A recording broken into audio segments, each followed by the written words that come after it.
Assalamualaikum warahmatullahi wabarakatuh. Perkenalkan, nama saya Muhammad Syekh Ramli dari Prodi Pendidikan Agama Islam semester 1. Yang terhormat Bapak M. Syarif Kholili MPDI selaku dosen pengampu mata kuliah Filsafat Pendidikan Islam. Di sini saya akan membuat video atau presentasi yang bertujuan untuk memenuhi kriteria ujian akhir semester 1. Pada video kali ini saya akan menjelaskan persoalan yang nomor 1 yang berbunyi: buatlah sebuah presentasi mengenai teori-teori belajar behaviorisme, kognitivisme, konstruktivisme, dan humanisme, dan berikan penilaian teori belajar yang mana menurut Anda yang paling sesuai digunakan dalam pendidikan Islam. Untuk yang pertama yaitu teori belajar behaviorisme. Teori belajar behaviorisme adalah teori yang berfokus pada perubahan perilaku yang dapat diamati sebagai hasil dari interaksi antara stimulus dan respons. Belajar dianggap berhasil jika peserta didik menunjukkan perubahan perilaku. Yang kedua, ada teori belajar kognitivisme, yaitu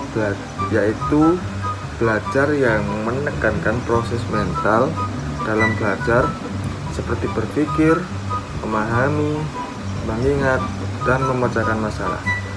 Belajar dianggap sebagai proses aktif dalam pengelolaan informasi.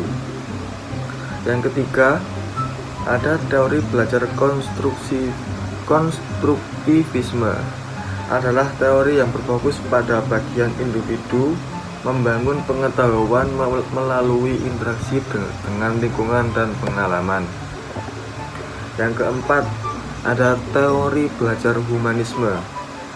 Teori belajar humanisme adalah teori yang menekankan pada perkembangan individu secara holistik, termasuk aspek emosional, spiritual, dan sosial. Belajar dipandang sebagai upaya untuk mencapai potensi diri sepenuhnya. Dalam konteks pendidikan Islam, pendekatan integratif atau penyatuan yang bertujuan untuk menjadikan kesatuan yang utuh yang menggabungkan elemen dari keempat teori tersebut paling sesuai, karena behaviorisme menurut konteks pendidikan Islam berguna untuk membentuk kebiasaan Islami melalui pembiasaan dan penguatan. Teori belajar kognitivisme menurut konteks pendidikan Islam, kognitivisme penting untuk memahami ajaran Islam secara mendalam dan logis. Yang ketiga,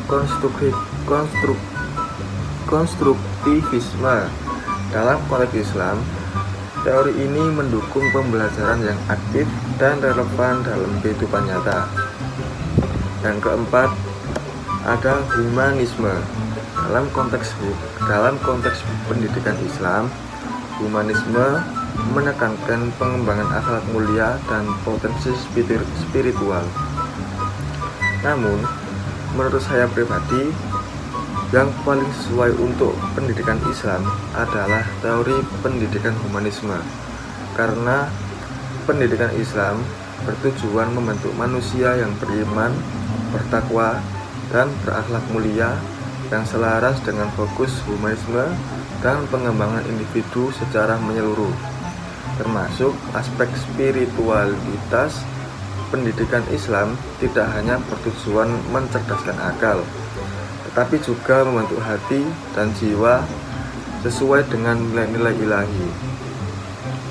Demikian presentasi atau video dari saya yang bertujuan untuk memenuhi tugas ujian akhir semester Filsafat Pendidikan Islam semester 1. Sekian dari saya. Wallahumma fiqh ila aqwamit thoriq. Assalamualaikum warahmatullahi wabarakatuh. wabarakatuh.